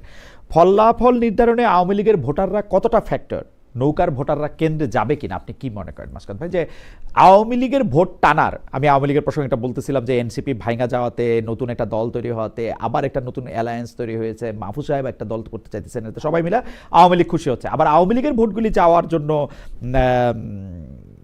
জামাত বিএনপির যে কথা আপনি নিশ্চয়ই সব খেয়াল করেন, তারপর আপনাকে দু একটা স্মরণ করে দিন। আওয়ামী লীগ থেকে জামাতে যোগ দেন, দায় দায়িত্ব আমাদের। জামাতের স্থানীয় নেতা একজন বলেছেন। চৌদ্দগ্রামে জামাতের প্রার্থী সমাবেশে আওয়ামী লীগ নেতার বক্তব্য, মানে আওয়ামী লীগ নেতা বক্তব্য দিয়েছেন, সেখানে জামাতের খোদ শীর্ষ নেতাদের দ্বিতীয় শীর্ষ নেতা অর্থাৎ জামাতের নায়েবে আমির উপস্থিত ছিলেন, ইত্যাদি ইত্যাদি। আপনি একটু যদি বলেন যে আওয়ামী লীগের ভোট আসলে কতটা। আওয়ামী লীগের ভোট সম্পর্কে আমাদের যে একটা ধারণা, সেটা তো 2008 সালের, তারপরে সেরকম কোনো নির্বাচন অনুষ্ঠিত না হয় আমরা আসলে জানি না যে আওয়ামী লীগের সমর্থন কি আছে। আর এর মধ্যে জনমিতি বা ডেমোগ্রাফি চেঞ্জ হয়েছে, ইয়াং ভোটার অনেক বেশি হয়েছে, কাজে আওয়ামী লীগের ঠিক কত ভোট আছে সেটা তো আমরা এখন ধারণা করতে পারি না। তবে আরো একটা ব্যাপার আমাদেরকে লক্ষ্য রাখতে হবে, সেটা হচ্ছে যে এই যে ধরুন বিএনপি, তারপরে জামাত এবং আওয়ামী লীগ, এই ধরনের যে রাজনৈতিক দলগুলো, এদের ছোটখাটো যে কর্মীরা তারা মারা যায়, তারা ক্রসফায়ারে পড়ে, তারা কারাগারে যায়, কিন্তু বড় বড় নেতাদের মধ্যে কিন্তু এক ধরনের বেআইতন্ত্র আছে, এরকম ঠিক করা আছে, আমি যদি কারাগারে যাই তুমি আমার বিজনেস দেখবে, আবার আমি যদি বিদেশে পালাই তুমি আমার বিজনেস দেখবে। সুতরাং ওদের মধ্যে একটা অন্তঃসম্পর্ক আছে এবং যেটা কিনা তৃণমূল পর্যন্ত বিস্তৃত, আত্মীয়তার সম্পর্ক, ব্যবসার সম্পর্ক। হ্যাঁ, তো যে কারণে ধরুন বিএনপি এবং জামাত দুজনেই চেষ্টা করবে যে আহ, আওয়ামী লীগের লোকজনকে শেল্টার দিয়ে তাদেরকে তাদের ভোটগুলো নিতে, এবং এটা আসলে দুঃখিত, যারা মানবতা বিরোধী অপরাধ করেনি এরকম আওয়ামী লীগের যে নেতাকর্মীরা রয়েছে, তারা যদি এভাবে ওই পুরনো রাজনৈতিক দল দুটোতে মিশে যায়, সেটা আমি বলবো যে এক ধরনের রিকনসিলিয়েশনও হয়ে যাচ্ছে। সুতরাং আমার ধারণা যে বিএনপি যেরকম সুন্দর করে কথা বলছে, বিএনপি ধরেন মুক্তিযুদ্ধ চেতনা নিয়ে যত সুন্দর করে মির্জা ফখরুল বলছেন, এত সুন্দর করে তো ওবায়দুল কাদের বলতে পারেন। কাজেই আমার ধারণা মুক্তিযুদ্ধের চেতনার কিছু ভোট, মুক্তিযুদ্ধ নিয়ে শুধু আওয়ামী লীগের কথা বলবে মাসকাত ভাই, বিএনপি বলবে না?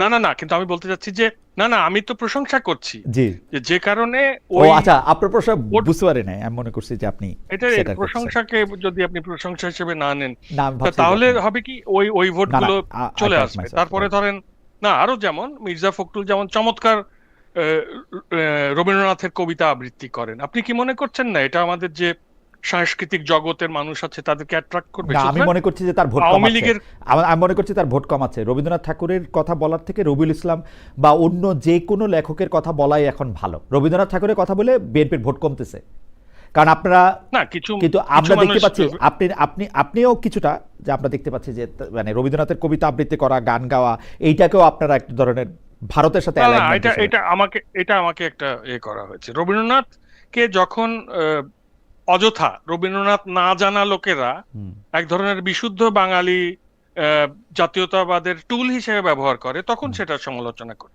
কিন্তু রবীন্দ্রনাথ সম্পর্কে আমার যে পাঠ এবং যে চর্চা, আমার তো ধারণা যে যারা এই টুল হিসেবে ব্যবহার করে তাদের চেয়ে আমার সক্ষমতা কম নয়। সুতরাং আপনি অনেকে বেশি, কিন্তু মির্জা ফখরুল ইসলামকে রবীন্দ্রনাথের কবিতা পড়াটাকে কি আপনি এটা আমি মনে করি যে কিছু মানুষকে আসলেই একটা ভালো লাগবে তাদের। আপনি দেখেন মানুষের মন কিছু মানুষকে, আপনার কাছে কি মনে হয় কিছু মানুষের ভালো লাগবে, বেশিরভাগ মানুষের খারাপ লাগবে? না, এরকম হবে না। এরকমটা আমাদের দেশের মানুষ আসলে রবীন্দ্র নজরুলের আবৃত্তি, কোথাও গান, এটা মানুষ ম্যাক্সিমামই পছন্দ করে। ওই যে আমরা একটা তৈরি করেছি না বক্স, যে অমুক পছন্দ করে অমুক করে না, এই কথাগুলো ঠিক না। এই কথা ঠিক, যাই হোক, এই কথা ঠিক, কারণ আমি দেখি যে রবীন্দ্রনাথ পছন্দ করে তারা লোকটা, মানে এটা একটা বক্সই আসলে। আমি খেয়াল করি তো যে কেন কবিতা উদ্ধৃত করতে সময় মির্জা ফখরুল ইসলাম আলমগীর কেন রবীন্দ্রনাথের কবিতা আবৃত্তি করে, সেটা নিয়ে যখন প্রশ্ন তোলা হয় বা উদ্ধৃতি হিসেবে আসে, তখন এটার একটা সিগনিফিকেন্স আছে। আমরা আসলে হয় কি, সাধারণ মানুষের সঙ্গে ফেসবুকের বুদবুদটাকে গুলিয়ে ফেলি। ফেসবুক আসলে ভূমি বাস্তবতা থেকে অনেক দূরে অবস্থান করে। আমি তো ভূমি বাস্তবতা, ভোটাররা কিন্তু অত তেতো না। আমি জামায়াতের নেতাদের আপনি নিজেও জানে না। না খালেদ, ওকে ঠিক আছে ফেসবুকের বুদবুদ থেকে বলা হয়, বাস্তবে কিন্তু কেউ বলে না আপনাকে। ওকে, এটা কিন্তু আপনি জানেন। ফেসবুকের বুদবুদ থেকে যদি আমি আলাদা করি, আমি একটু ডক্টর জাবিনের প্রসঙ্গে আসি। সুতরাং ওই আওয়ামী লীগ আর বিএনপি ওরা ভাগ করে নেবে, বিএনপি আর জামাত ওরা ভাগ করে নেবে আওয়ামী লীগের কিছু ভোট, আর কিছু লোক যারা অনেক জেদি তারা না ভোট দিতে হয়। এই প্রসঙ্গে যদি আপনি একটু বলতেন, ডক্টর জাবিনের সাথে যে বিষয়টা নিয়ে আমরা অনেকক্ষণ কথা বললাম, যে উনাকে উদ্ধৃত করছে লাস্ট লাইন, বাকিদের মানুষের ঘৃণা কামাইতে যুগের পর যুগ লাগছে, এরা 1.5 বছর ওই পর্যায়ে চলে গেছে। এটার সাথে আপনি একমত কিনা? 1.5 বছরে মানে এটার ব্যাপারে আমি একমত না। আমার মনে হয় যে এই যে তিনজন যে এরকম আসলে তো এদের তাসনুবাদেরই উচিত ছিল সরকার গঠন করা, কিন্তু ওদের বয়স কম হবার কারণে ওরা শুধু 2-3 জন প্রতিনিধি দিয়ে বাকিটা ওই পুরনো ধ্যান ধারণার হাতে ছেড়ে দেওয়াতেই কাঙ্ক্ষিত জায়গায় আমরা পৌঁছাতে পারি না। যাই হোক, পাস্ট ইজ পাস্ট। এখন কথা হচ্ছে যে এই ছেলে মেয়েগুলো ধরুন ওই শাপলা কলিটা, মানে এদের কিন্তু সংসদে যেতে হবে। এই যে সংস্কারের কথা আমরা বলছি, এটা রাজপথে বা সেমিনারে বলে হবে না। সংসদে 5 জন হোক, 6 জন হোক, 7 জন হোক, এই ইউথ থাকতে হবে। তো তারা কিন্তু যে অল্প সময় ধরে দলটা তৈরি করেছে, তাতে তাদের যে সাংগঠনিক ভিত্তি তৈরি হয়নি। সাধারণ মানুষ কোথায় কিভাবে থাকে, তাদের থাকতেই হবে, কারণ আপনি স্নেহ করেন বইলা, আলাদা কিছু তো দেখি না। না, আমি স্নেহ করি বলে না। আপনি যদি একটা ইনস্টিটিউশনের মধ্যে না থাকেন, আপনি সারা জীবন তো বিপ্লবী থেকে যেতে পারেন। ওকে, ওকে বা আপনি ধরেন আপনার মার্কারটা একটা কাস্তে মার্কা বা মশাল মার্কার মতন হয়ে গেল, যে হ্যাঁ আপনি 300 সিটে দেন, তারপরে আপনি ওকে আপনি এসে না সেমিনার করেন, তাহলে তো হবে না। কিন্তু মাসকাত ভাই সুতরাং আমি মনে করি যে এইটা কখনোই একটা আদর্শিক জোট না। এই ছেলে মেয়েরা কখনোই, তারা তাদের যে সময়, সেই সময়ের ছেলে মেয়েরা সবাই মধ্যপন্থীরই হয়, এরা লিবারেলি হয়। আপনি এই জেনারেশনের মধ্যে ওইরকম কট্টরপন্থা চাইলেও আরোপ করতে পারবেন না। বিএনপি আদর্শ জামাতের সঙ্গে থেকেছে দেখেন, কিন্তু তারা কিন্তু জামাত হয়ে যায়নি, এবং এখন তাদের যে এই যে সম্পর্ক ভেঙে যাওয়ার পরে এই দম্পতির যে কোলাহল আপনি দেখছেন হুম। বিএনপি এবং জামাতে, ভবিষ্যতে কখনো দেখবেন যে ওইরকম না এটা তো এনসিপি হইতেই পারে, সঙ্গে জামাতেরও এটা তো কোলাহল এটা তো হইতেই সো পারে। এইটাকে ওই এনসিপি জামাত হয়ে গেল, এইটা একটা না খুবই এনসিপি আমি জামাত বলবো হয়ে যে গেলে আমার কোনো নেগেটিভ সমস্যা নাই, কনোটেশন। জামাত হয়ে গেলে আমার কোনো সমস্যা না না নাই, না, তা আমার কোনো হবে কেন? সমস্যা নাই, জামাত হোক, এনসিপির জামাত তো ভালো, ব্যক্তি জামাত স্বাতন্ত্র্যবাদ সবচেয়ে আমি মনে জামাত করি তো যে ভালো, অনেক শক্ত। জামাত ভালো, বা এই জামাত হয়ে ছেলেদের গেলে কোনো স্বভাব। সমস্যা নাই। কিন্তু মাসকাত ভাই আমি আবারও বলি, বাংলাদেশের মানুষ যদি জামায়াতে ইসলামীকে রাষ্ট্র না, ক্ষমতায় দেখতে এদের চায়, জামাত জামাত হয়ে এদের গেলে কোনো জামাত সমস্যা নাই। বিএনপি এনসিপি কিচ্ছু যে হওয়া এটা যাবে না। আমার সমস্যা হচ্ছে এনসিপি যে বলতে চেষ্টা করতেছে যে আমরা জামাত হই নাই, ওইটাতে, কারণ আদর্শ ছাড়া জোট হয় এটা আমি বিশ্বাস করি না। অবশ্যই হয়, আদর্শ ছাড়া অবশ্যই জোট হতে পারে আদর্শ না ছাড়া। মাসকাত ভাই। হ্যাঁ হ্যাঁ, ইলেকশন মাসকাত ভাই কোয়ালিশন আপনি যে স্ট্র্যাটেজিক কোয়ালিশন, আমি আপনাকে বলি 2001 সালে যেহেতু জামাত এসেছিল জন্য বিএনপি ব্রুট মেজরিটি পেয়েছে। ইটস হ্যাঁ। Simple arithmetic. আপনি খেয়াল করেন, আপনি তো ওই হ্যাঁ সময় হ্যাঁ হ্যাঁ অ্যাক্টিভ হ্যাঁ, লোক। কিন্তু সো সিম্পল ইটস অ্যারিথমেটিক ভাই। সিম্পল সিম্পল এরা চেষ্টা করেছিল, বিএনপির সঙ্গে কোয়ালিশন তৈরির চেষ্টা করেছিল, কিন্তু বিএনপি এদেরকে ওই অর্থে অতটা গুরুত্বপূর্ণ মনে করেনি। জামাত সেই তুলনায় একটু বেশি গুরুত্ব দিয়েছে, 30টি আসন বোধহয় করেছে, এই কারণে সেখানে কোয়ালিশন জাস্ট করেছে। কিন্তু এরিথমেটিক, আর কোনো কিছু না। এনসিপির, হ্যাঁ অ্যারিথমেটিক, এবং এনসিপির যে ব্যক্তি স্বাতন্ত্র্যবাদ, বা এই জেনারেশনের, শুধু এনসিপি বলে না, জুলাই বিপ্লবীদের যে ব্যক্তি স্বাতন্ত্র্যবাদ, তাদেরকে কখনো আপনি ওই বক্সের মধ্যেই ফেলতে পারবেন না যে ও বিএনপি, আমি ও খুবই আওয়ামী লীগ, ও জামাত। আমি দেখতে পাচ্ছি যে বক্সের মধ্যে ফেলা যাবে না। কেন? কারণ হচ্ছে যে এনসিপি বিএনপির সাথেও একটা জোটের চেষ্টা করেছে। যদি বিএনপির সাথে জোট হইতো তাহলে বিএনপির মতো হইতো, এখন জামায়াতের মতো হয়েছে, এটাতে আমাদের কোনো প্রবলেম নাই। এনসিপি জামায়াতের মতো হয়েছে, এটাতে আমার কোনো প্রবলেম না। আমি শুধু ওই জায়গাটাতে আপনাকে প্রশ্ন করতে চাই, এক লাইনে যদি আপনি, 1 মিনিটে যদি আপনি একটু বলেন যে জামায়াতে ইসলামীর যে লোকটা কে না দিয়া নাহিদ ইসলামকে ধরেন ওইখানে নমিনেশন দেওয়া হইলো, সেই নাহিদ ইসলাম জামায়াত থেকে কোনো আলাদা ভাষায় কথা বলতেছেন কিনা? একদম নাহিদ ইসলামের কথাই বলি।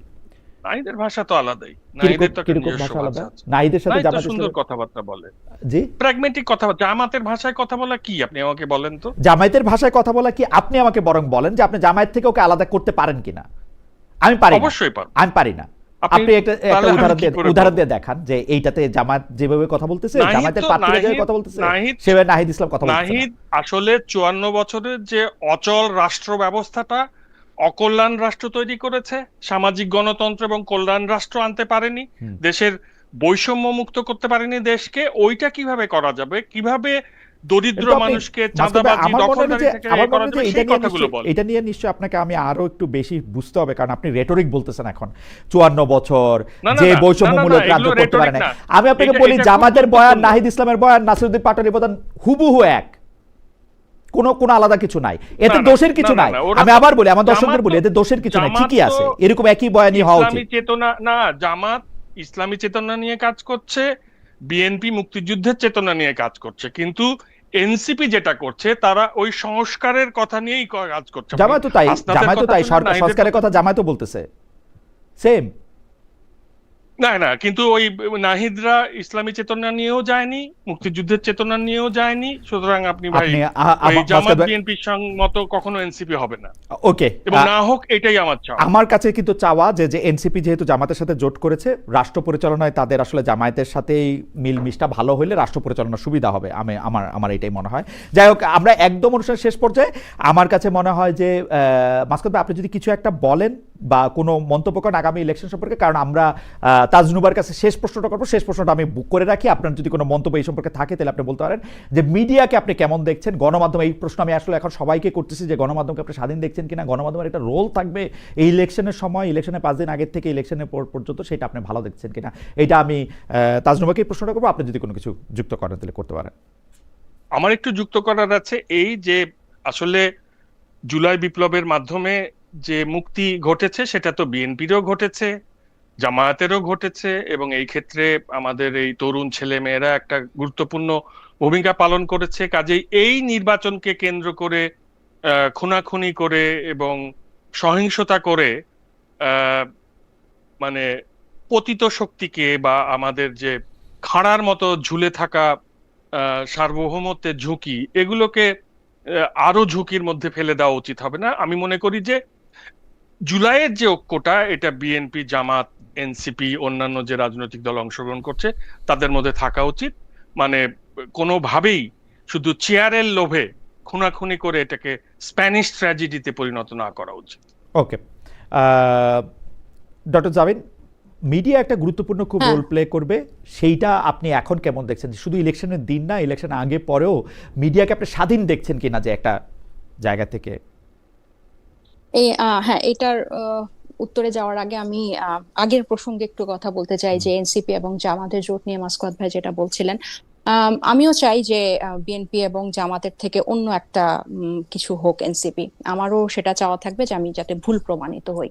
কিন্তু আমি মাসকাত ভাই, আমি জানি না কতটুকু ভিতর থেকে দেখেছে, কিন্তু আমি আমি যতটুকু এই দলের সাথে, এদের সাথে গত 1.5 বছরে দেখেছি, আমি আমি কখনো এরকম কোনো কিছু আলাদা পাইনি। আমি সবচেয়ে খুশি হতাম যদি আমি নিজেকে কনভিন্স করতে পারতাম, এবং আমার মতো অসংখ্য মানুষ ওখানে আছে যারা নিজেদেরকে কনভিন্স করতে পারতো যে না, এই দলটাতে জামাতের প্রভাব নাই, তাদের আদর্শের প্রভাব নাই, এই দলের নেতৃত্বের মধ্যে জামাতের আদর্শের প্রভাব নাই। আমার মতো খুশি আর কেউ হতো না। আমার জন্য আমার পদত্যাগটা খুবই দুঃখজনক একটা সমাধান ছিল আমার নিজের জন্য। এটা খুব খুশি খুশি মনে আমি নেইনি। সো আমি শুধু যে যখন বলি যে জামাতের না, জোটটা কিন্তু ইস্যু না, কিন্তু কিন্তু অবশ্যই ডক্টর জামিন, একটু শেষ শেষ করতে দেন। করার আগে আমি আমি শেষ করার আগে আমি বলি, আপনি যে বললেন যে আপনি আসলে আলাদা করতে পারেন না, সেটাকে আপনি একটা প্রি কনসিভড আইডিয়া থেকে জামায়াতকে দেখছেন বলে আপনার কাছে এরকম মনে হয়? কারণ আমি তো জামাতের মধ্যেই অনেক চেঞ্জ দেখতে পাই, এবং এইটা সম্ভবত এনসিপি গেছে বলেই জামাতের মধ্যে চেঞ্জটা আমি দেখতে পাই। বয়ান আমি আলাদা দেখতে পাই না, কিন্তু জামায়াতের মধ্যেই আমি একটা পরিবর্তন দেখতে পাই, এবং আমার কাছে মনে হয় এনসিপির মানে আপনাদের সহকর্মীরা সেখানে গেছে বলেই জামাতের মধ্যে আমরা একটা, জামাতকেই বরং আমরা একটা সেন্ট্রিস্ট জায়গায় দেখতে পাচ্ছি। মানে না, এটা এনসিপি যাওয়ার আগেই হয়েছে। আপনারা ডাকসু নির্বাচনে যদি দেখেন, তাদের প্রচারণা কিন্তু সেন্ট্রিস্ট থেকে, জায়গা থেকে অনেক ছিল। যদিও গতকাল জামায়াতের আমির শিবিরকে অনেকটা ডিজোন করেছে তার একটা বক্তব্যের একটা পর্যায়ে। আর জামাতের এই মানে ভালো অবস্থানের পিছনে জামাতের শিবিরের তরুণ নেতাদের অবদানই সবচেয়ে বেশি।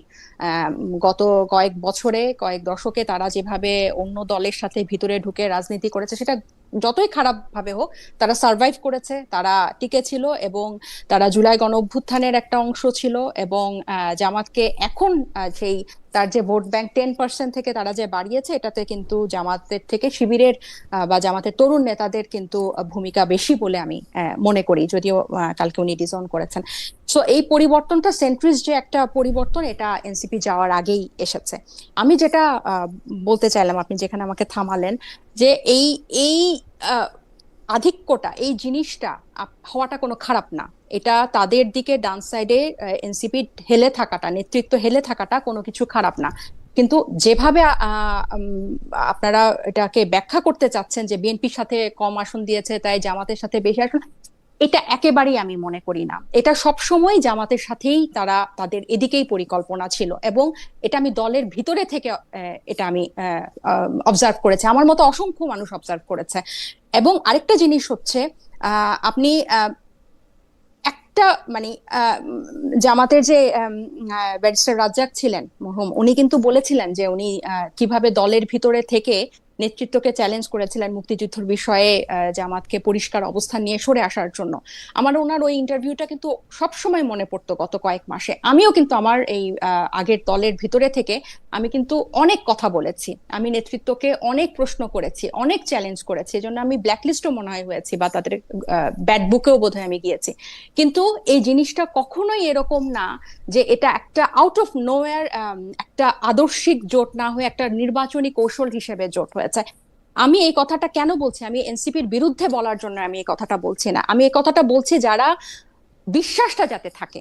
কারণ এখানে আপনি যখন জুলাই গণঅভ্যুত্থানের রক্তের উপর দাঁড়িয়ে আপনি যখন নতুন কিছু প্রতিষ্ঠা করবেন, সেখানে বেয়ার মিনিমাম বিশ্বাস আস্থা থাকা লাগবে যে এতগুলা মানুষ একটা নতুন শক্তির উপর বিশ্বাস জি, করছে। একটু শেষ করুন। সেই বিশ্বাসটা যখন নিজের দলের লোকজনের মধ্যেই থাকবে না, এবং সেটা যখন আপনি ওই যে বলে না, যেটা আপনার মন জানে সেটা ব্রেইন যেটা জানে মন সেটা মানতে অনেক সময় নেয়, ব্যাপারটা যাতে ওরকম না হয়ে যায়। আর সো আমি একেবারেই কনভিন্স যে এটা কোনোভাবেই নির্বাচনী কৌশল হিসেবে কোনো জোট না। আরেকটা যে আপনার লাস্ট প্রশ্ন ছিল গণমাধ্যমকে নিয়ে, মিডিয়া খুব একটা নিরপেক্ষ বলবো না, কারণ হচ্ছে আমি মানে পত্রিকাগুলোর প্রথম পেজ যদি দেখি, সাধারণত এক সাইডেই তারা হেলে থাকে। এবং হ্যাঁ, গত রেজিমের মানে হাসিনার আমলের থেকে অবশ্যই এখন অনেক স্বাধীন, এখন অনেকেই অনেক লেখালেখি করছেন, সবকিছু বলছেন, সমালোচনা করছে, এটা অনেক ওপেন, এবং ওইভাবে কিন্তু গণমাধ্যমকে দোষারোপ করা হচ্ছে না। তবে হ্যাঁ, একটা যে থাকে না যে চেক এন্ড ব্যালেন্সের মধ্যে যারা ক্ষমতা প্রত্যাশী, ক্ষমতার কাছাকাছি, সে জায়গায় একটা হেলে থাকা তো থাকেই। তারেক রহমান সাহেব যেভাবে কভারেজ পান, তো অন্য দল কিন্তু বা ওরকম পায় না, বিশেষ করে নারী প্রার্থীরা। আমি তো যে কয়জন নারী প্রার্থী আছে 70-78 জন, আমি তো খুব একটা দেখি না। যারাকে মাঝে মাঝে একদিন পরপর প্রথম আলো একটা নিউজ করে, একদিন পরপর মোটামুটি ও আছে, আর বাকি কিন্তু আমি কাউকে ওভাবে দেখি না যে নারী প্রার্থীদেরকে তারা মুখে বলছে নারীর ক্ষমতায়নের কথা বা নারী নেতৃত্বের কথা রাজনীতিতে। সো গণমাধ্যমেরও একটা দায়িত্ব আছে, তারা যে খুব একটা মানে কি বলবো প্রমোট করছে সেরকমও কিন্তু দেখছি না। সো এই জায়গাটাতে আমার একটা অবজারভেশন। এমনি সার্বিকভাবে আপনি মিডিয়ার অবস্থান আপনি কি মনে করেন, যে মিডিয়া কি আসলে যা ঘটছে তাই দেখাতে পারবে, মানে যেরকম আমরা মিডিয়া থেকে আশা করি, বা দেখাবে, নাকি তারা এটা আমার কাছে মনে হয় এবার দেখাবে, কারণ অনেক কিছুই কিন্তু এখন আগের থেকে অনেক পরিবর্তিত, হ্যাঁ, অনেক পজিটিভলি পরিবর্তিত। আমি বলবো না যে ড্রাস্টিক্যালি পরিবর্তন হয়ে গেছে, বাট গত 1.5 বছরে মিডিয়াকে প্রকাশ্যে কেউ বন্ধ করতে চেয়েছে কোনো কিছু বলা থেকে, সেটা হয় না। হয়তো একদিকে একটু হেলে আছে, 19-20 আছে, কিন্তু এখন কিন্তু সবাই প্রকাশ্যে সমালোচনা করছে এবং সব কথা বলছে। ডক্টর জাবিন, আপনাকে ধন্যবাদ। আপনি কি এক লাইন কিছু বলতে চান? মাঝখানে আমরা অনুষ্ঠান শেষ করে দিব, যে মিডিয়ার প্রসঙ্গে যদি আপনি এক লাইন বলেন, আপনিও কি